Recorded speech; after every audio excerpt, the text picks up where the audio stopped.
So first order of business, I want you to understand that a lot of you make the game of golf a lot more difficult on yourselves by getting your right elbow in a bad position right from the minute you start your downswing.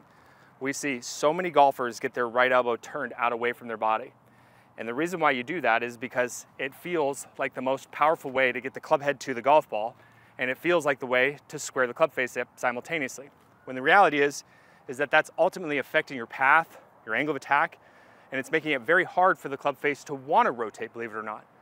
And so many of you at home also lose sight of how important it is for the right shoulder to be in a powerful position for you to be able to actually transfer energy from your trunk and your core. So the way I like to think of this drill today, and a lot of you have seen my content in the past and know that I like to break things into threes, is I like to think of it as the first job of the right shoulder and the right arm is to be the carrier of swing, plane, and lag. The second job of it is to be more or less a passive conduit that's helping you transfer energy from your body. What I mean is that in the golf swing, I go through a very big loading process, right? And now I'm getting ready to unload.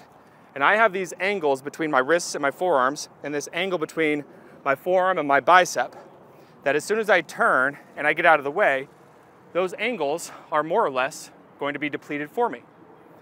And so you don't actually have to use brute force strength from your right arm to be able to produce real speed. What you need though is you need to be able to get those angles in the good spot and get your body to slow down so that the arm wants to naturally extend at the right time. And that's exactly how we're going to be working through things. But the first thing that we have to do is we have to kind of take a look at what the shoulder and the arm function should be in the downswing. And what you'll see with really good swingers of the golf club, people that move the club in space with a whole lot of zip, is that on the way down, this elbow, the trail arm, my right elbow, is going to stay kind of pointed down at the ground, and it's going to work all the way down in front of my body before the release starts. Now, if you look at this same position, so many of you are going to look like this. Shoulder's going to be rounded, arms out away from you, and you're going to see that post-impact that your arms get pulled back into you. So by getting you to start focusing in on where the elbow is, it actually helps you fix the shoulder. Your job is to think about your shoulder staying in a down and depressed position. Your job is to think about your elbow staying pointed in towards your body and move it down in front of your belt loop and just stop in that position and just make sure that it's synced up to the leg and hip action that we've been working on. So here's how we're gonna start out. We're gonna do about 20 to 25 reps. We're gonna take our left arm and we're just gonna put it across our chest. And we're gonna turn our body back, and I want you to have your elbow pit facing up towards the sky and your elbow pointed down to the ground as much as you can. Okay, this is gonna require you to have some mobility in your right shoulder. Some of you might not be able to get it exactly in this spot. You might see this. But our job here is now in the downswing is we wanna keep the space between the head of my shoulder and my right ear. So we wanna feel like we're maintaining that space. And we're just gonna bring this right elbow down in front of our trail belt loop and stop. That's all we're gonna do for the first 20 to 25 reps. And a lot of you, if you had the golf club in your hands and you did this, are gonna say, absolutely no way am I ever gonna hit the golf ball straight. But you need to have this feel, because again, the important piece to you being able to hit the golf ball in the center of the club face is you have to avoid the faults that expose the heel and expose the toe. All these compensations that are really driven around what your spine is doing. And so if you get your arms in the right spot and your sequence stays in check, then you have the position of delivery really starting to get sorted out here that you can start putting the big piece of the puzzle, and that is the transfer of speed into the golf ball. This is the most critical step of today's drill. And it's gonna be broken up into two pieces at first, because ultimately by the time we get to the end of step number 2, is we're gonna be adding the golf club back to the mix and trying to make some fairly long golf swings and letting the club do a lot of the work that we need to have it do down in front of our body. Listen, I know you're loving this drill, and because you want to show some love in return, do me a big favor, make sure you're subscribed to the channel and leave us a like, and make sure if you have any questions or comments on today's drill, feel free to post that up below. Let's get back to work. Now, in step 2, this is where we start to learn how to let the right side become more of a conduit, or a passive conduit, if you will, that's going to help you transfer speed into the point of contact the right way. Your body is going through a big, heavy lifting phase, and it is unloading and slowing down, and those angles that you just brought down in front of your body are going to start to deplete, and that's what's going to transfer all that speed into the golf ball. But we don't want just a ton of speed and having our hands start to influence the club with high rates of closure or a very unstable loft environment, we want those things to remain consistent. And what I want you to understand, and I know a lot of you have probably heard me talk about this way more than you care to admit, that the piece of the golf swing that matters the most is when your hands get down in front of your body, just outside your trail thigh, and they work their way through contact and they get to just on the lead side of the body. So in that little small space is what we're gonna work on refining at first. Now, how we add stability to our release is by actually focusing in on what your spine is gonna be doing at the time your hands and arms start to work from one side of the ball to the other. Here's how I want you to understand this. At address, we have what we call our primary tilt to our spine. If you look at it, my spine would be leaning away from the target. At impact, my spine is going to increase in tilt, and this is what we call our secondary tilt. And then as our hands and arms start to work to that position just outside our lead thigh, okay, my spine is now increased even more. That increase of tilt is what's helping you stabilize the club face. Take a ride with me for a second. If I want my hands and arms to get to that critical piece that you hear me keep talking about, and I want to do that without forcing it to move in that direction, well, tilting my spine back away from the target can certainly do just that. And it kept me from trying to get the club to do all of this work for myself.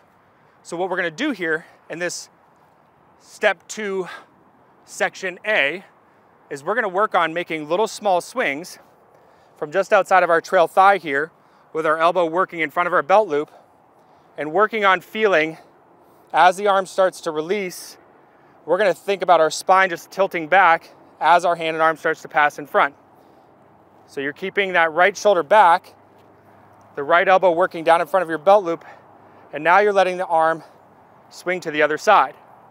Okay, so in this second step of section number 2, what we're going to be doing is now we're going to be bringing the golf club back in, and we're going to start making a good handful of golf swings with maintaining the connection to what we just worked on. First thing that we're going to be connected to is the position of the right shoulder as it works its way down into delivery. Position of the right elbow, and then what we're going to do is we're going to allow the arm and the club to swing through to the other side when we get to that position by just letting the tension come out and allowing the spine to start to tilt back as the hand and arm start to pass just in front of the lead thigh. These swings are going to be done kind of like in a 9-3, almost in full swing territory. And once you get connected to this, I'm not going to give you a set number of reps, but once you get connected to it and you know that you're doing it right, I want you to jump into section number 3 and we start making this thing realistic and put the left hand, who's going to be in control of the club face and in control of the path, back to the mix. And I want you to start working on hitting some shots. So let's go ahead and take our setup here. I'm going to choke way down on the golf club because I know that it's going to become pretty heavy. And I'm going to keep my grip pressure light.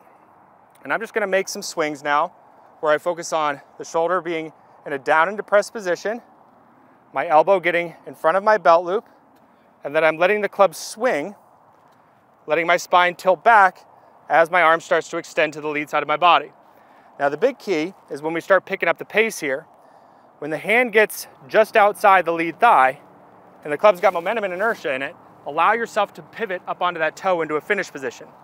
So here's what it's going to look like. Okay.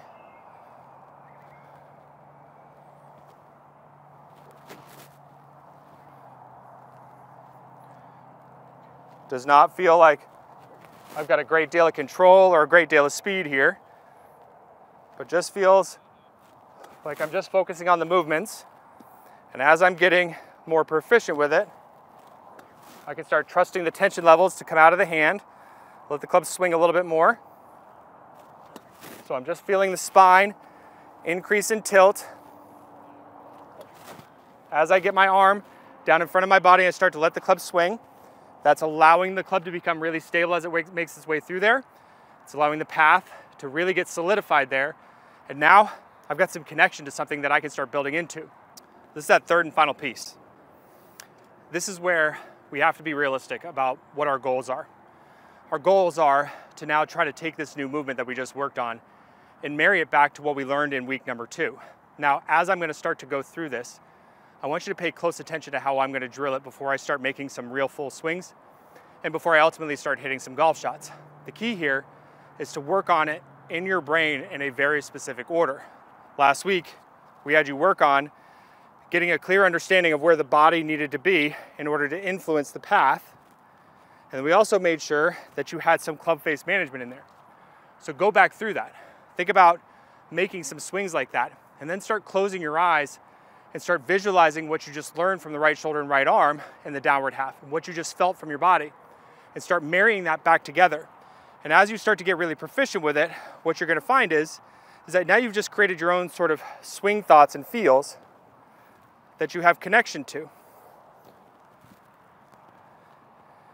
And a way for you to actually start making some real golf swings. Okay, I kind of visualize my right elbow coming down in front of me. Okay, now I'm gonna bring the club back in. I'm gonna feel all of it working together.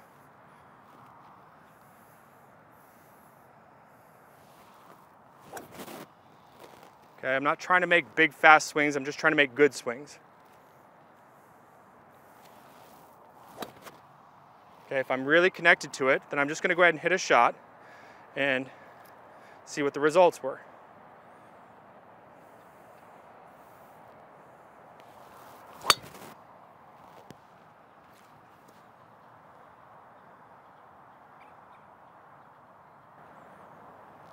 Okay, so 108 miles an hour of clubhead speed on kind of a nothing of a swing, where I know that I could work harder to move faster through these positions and not have to be tense with the small muscles that are gonna ultimately screw things up.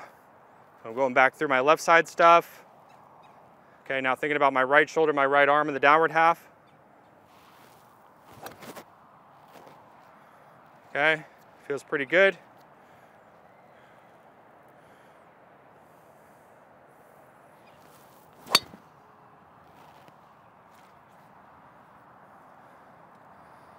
So again, 108 mile an hour ball, or 108 mile an hour clubhead speed. Path was a little bit more in to out, 4.2 in to out. Created some good positive angle of attack there. So really good stuff. So what I just gave you was the means to be able to start the processes of building a real golf swing in just 3 videos. You have a good system that helps you avoid the faults. You've got a way to be able to control your path and your club face. And now you've got an ability to be able to use the trouble side of your body the right way so that you can have a good swing plane and path show up on camera. So you can have a really buttoned up release and a whole lot of stability where it matters the most, and that's down here at impact. Next week, what we're gonna do is I'm gonna talk to you a little bit more how to practice this stuff. And I'm gonna show you ways to make some small adjustments that are gonna ultimately help you avoid misses off the bottom of the club or on the top of the club, or show you what to look out for when you have off-center hits. Because hitting the ball in the center of the face and being able to get the golf club working through the hitting area at a very good, consistent rate of closure is where the money is at. You want to be able to be a force to be reckoned with, but you also want to know that you're working on the right things and making the correct adjustments when you're out there practicing with your valuable time. We'll see you guys in the next video.